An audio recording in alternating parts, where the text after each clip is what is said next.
Now, ITV News understands that key targets for NHS mental health care in England are to be stripped back, with no clear plan to tackle long waiting lists for help. Our Deputy Political Editor, Anushka Astana, is in Westminster for us tonight. Anushka, this is obviously happening right now. What have you been able to find out?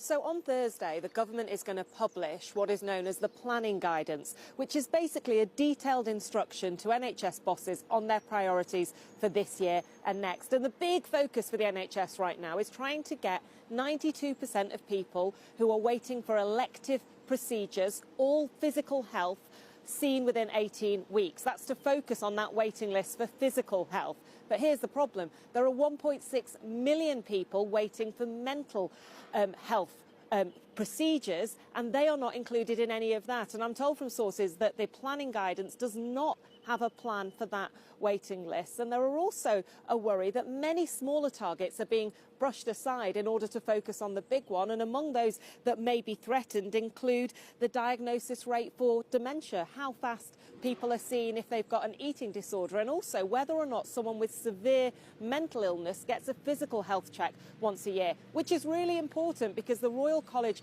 of Psychiatrists told us that over 3 years, 87,000 people with severe mental illness actually died of a preventable physical health disease. There are other worries beyond that. One source said to me they worry about aggressive outreach programmes not really being focused on the type of thing that might prevent when Valdo Calacane murdered 3 people in Nottingham and he had schizophrenia. So there's worries about that and big worries about funding as well. The government tell me that the ring fence for mental health spending is there and that it will increase as a share of spend in the NHS. But sources quite close to this are very, very worried that the funding might not go quite as far as that.